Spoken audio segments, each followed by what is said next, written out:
I'm going to be reading you a story called Two Bad Ants by Chris Van Allsburg. It's a really cool story. It brings to life what it would be like for ants and gives us the perspective of what it would be like if they lived in our real world. So,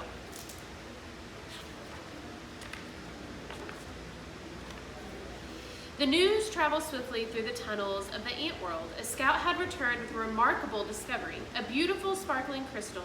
When the scout presented the crystal to the ant queen, she took a small bite, then quickly ate the entire thing.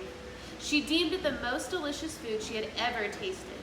Nothing could make her happier than to have more, much more. The ants understood. They were eager to gather more crystals because the queen was the mother of them all. Her happiness made the whole ant nest a happy place. It was late in the day when they departed. Long shadows stretched over the entrance to the ant kingdom. One by one, the insects climbed out, following the scout who had made it clear there were many crystals where the first had been found. But the journey was long and dangerous. They marched into the woods that surrounded their underground home. The dusk turned to twilight, twilight to night. The path they followed twisted and turned, every bend leading them deeper into the dark forest. More than once, the line of ants stopped and anxiously listened for the sounds of hungry spiders. But they all heard the crickets echoing through the woods like distant thunder. Dew formed on the leaves above. Without warning, huge cold drops fell on the marching ants.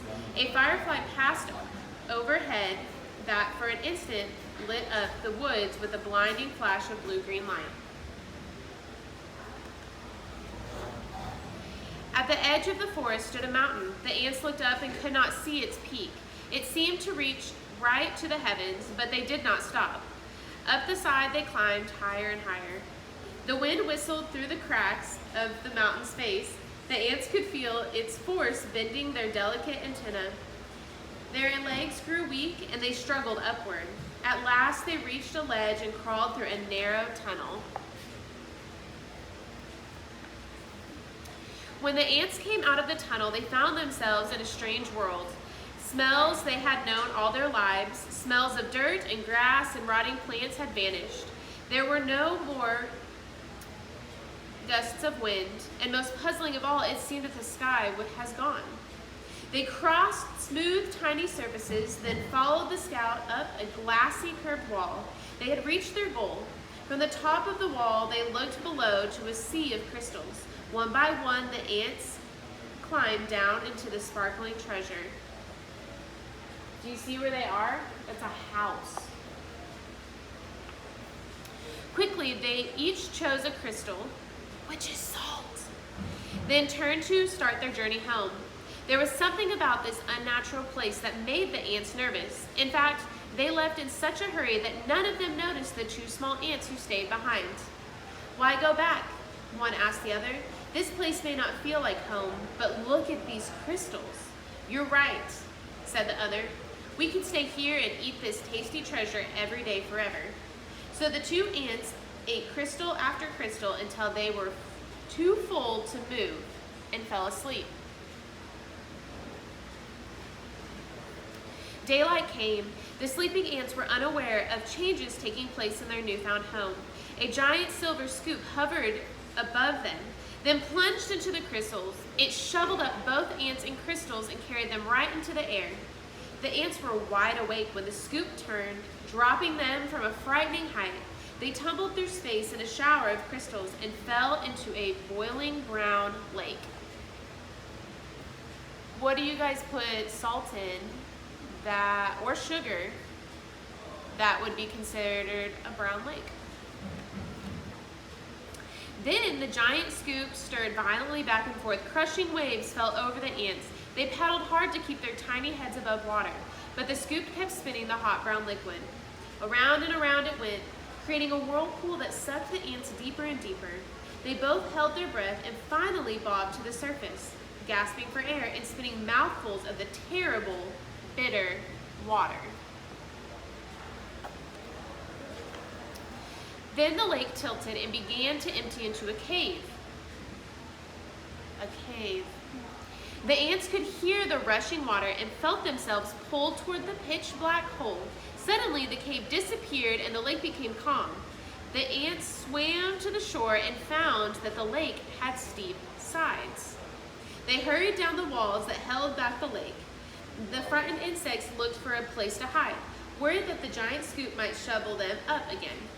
Close by, they found a huge round disc with holes that could neatly hide them.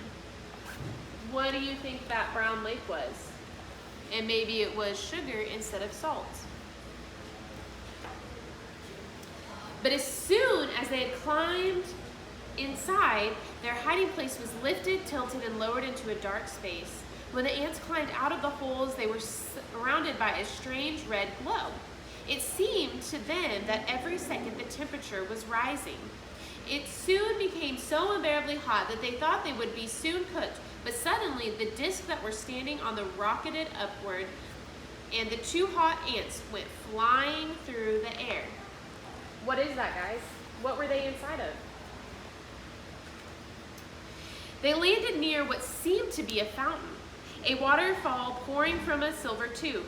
Both ants had a powerful thirst and longed to dip their feverish heads into the refreshing water. They quickly climbed along the tube. As they got closer to the rushing water, the ants felt a cool spray. They tightly gripped the shiny surface of the fountain and slowly leaned their heads into the falling stream. But the force of the water was much too strong. What are they on? The tiny insects were pulled off of the fountain and plunged into a wet, dark chamber. They landed in half-eaten fruit and other soggy things. Suddenly, the air was filled with loud, frightening sounds. The chamber began to spin. The ants were caught in a whirling storm of shredded food and stinging rain. Then, just as quickly as it had started, the noise and spinning stopped. Bruised and dizzy, the ants climbed out of the chamber. What chamber do you guys think they were in? Something in a kitchen, and it's connected to the sink. In daylight, once again, they raced through the puddles and up a smooth metal wall. In the distance, they saw something comforting. Two long, narrow holes that reminded them of the warmth and safety of their old underground home. They climbed up in the dark openings. But there was no safety inside those holes. A strange force passed through the wet ants. They were stunned senseless and blown out of the holes like bullets from a gun. When they landed, the tiny insects were too exhausted to go on. They crawled into a dark corner and fell fast asleep. What did they find themselves in that time? Night had returned when the battered ants woke up to a familiar sound, the footsteps of their fellow insects returning for more crystals. The two ants slipped quietly to the end of the line, but then they climbed the glassy wall and once again stood amid the treasure. But this time, they each chose a single crystal and followed their friends home. Standing on the edge of their ant hole, the two ants listened to the joyful sounds that came from below. They knew how grateful their mother queen would be when they gave her their crystals. At that moment, the two ants felt happier than they'd ever felt before. This was their home. This was their family. This was where they were meant to be.